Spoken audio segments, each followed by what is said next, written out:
going on, YouTube? Today it's the same day that I just finished putting on my wing. I just wanted to make another video because it's my only day off. It's my second day off this week, and I wanted to make a few videos for the rest of the week in case I don't have a chance to upload. Is because before this car, I owned a 2016 Camaro RS, and I love that car. It was my first new car. I was the first owner. Got it with 4 miles on it. It was a V6, but it's still, it had some power to it, and I really love the look of that car.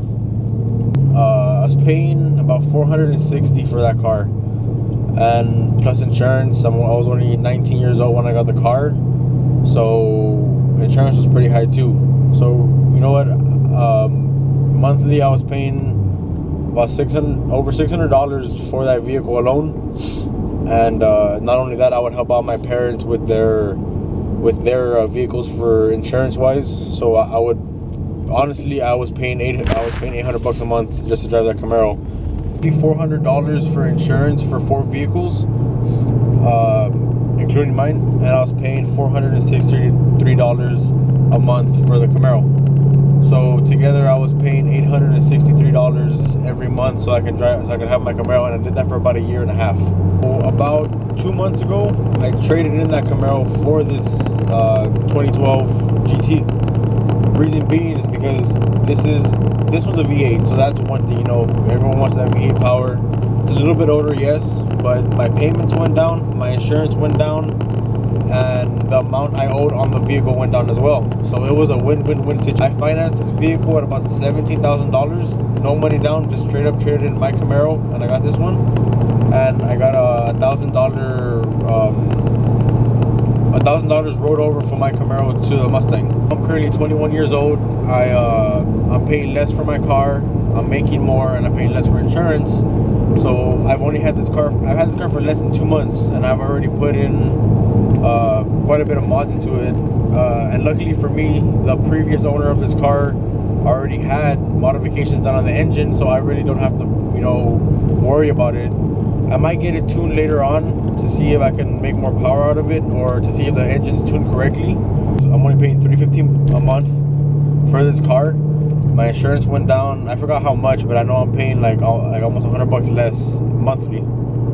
So like I said, so far I bought a few aftermarket parts, but I haven't bought them all from the factory. The spoiler I recently put on today, I only paid $150 for it. The whole point of this video is to show you guys, where you can actually get cheaper parts for your car. A Mustang is one of those cars where it could be heavily modified because it has so many accessories and parts that you can change on the car. That's one thing that I love about these cars, is there are so many aftermarket parts that you can buy for them that the list just goes on. And everything I've done to this car, it's my preference, and it's what I've wanted for this car. So there's always going to be deals out there on Facebook, on Craigslist, and I'm pretty sure there's more apps that I haven't really looked into that sell parts for not just Mustangs but for any car. And that's what you guys should be really looking into if you really want to save money and get parts that you want. Not to knock my friend off, but one of my friends purchased the exact same GT500 spoiler on American Muscle about a year ago.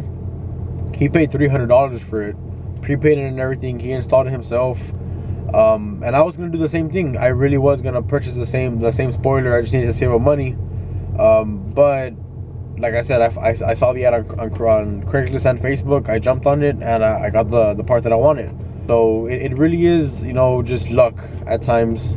There's people who have messaged for wheels, but they want, something, they're asking too much. There's always gonna be people asking too much. And then when you're selling your own parts, there's going to be people lowballing you. It's just part of the game. There's cheap ways to get parts out there. Facebook and Craigslist being some of the main ones that I use. But there always will be other opportunities for you to get parts for your Mustang, for your Camaro, for your Challenger, anything you want cheaper. Don't always go for the I need to pay the online price, the factory price right away. The tail lights, another one that I forgot. The tail lights that I purchased, the 2013-14, I paid less than half. There's $1,600 on an American Muscle.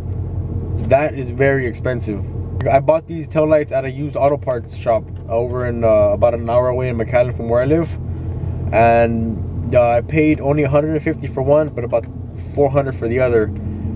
The reason 400 for a taillight is still very expensive, but the reason I did get that one, I got it was because I got a really good deal on the left one.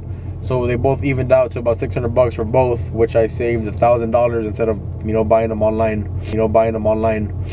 And people tell me, damn, you spend too much. But at the end of the day, I'm the one that works for my money. I'm the one that, I have a job to make money for what I want to buy. I save up and I buy what I want to buy. So next, what I'm doing is I'm trying to get another hood. I'm looking into getting halo lights for my fog lights. I want to put the halo rings around them. And I want the very last mod that I want to do to this vehicle exterior wise would be the rims.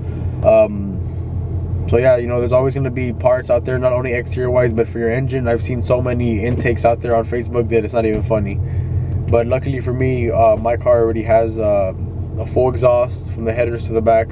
It has an intake.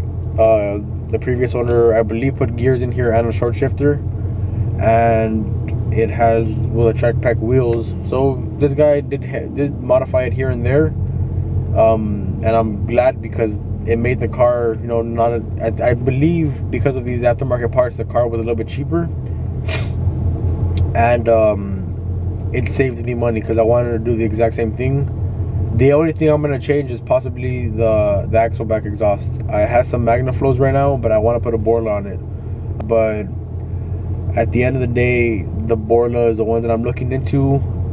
But if I don't get those, what I'm going to do, and this one's going to be a big modification too, is I want to quad tip my exhaust. But I'm going to have to buy the 2013-14 back bumper because the 2012 isn't compatible with the GT500 splitter. So I'm going to have to buy the entire 2013-14 back bumper, remove my with the GT500 splitter, and then put the quad tip exhaust on it. So that's going to be a mod after the rims, because that's a mod where I've already gotten everything that I wanted to do to my car, but that's going to be something even extra. That I'm happy with what I have now, but if I quad tip this exhaust, it's going to look really badass and it's going to sound better. It's going to be a later mod. But that's all I have for today, guys. Again, I just wanted to inform you on cheap ways you can modify your car. Until next time, I'm out.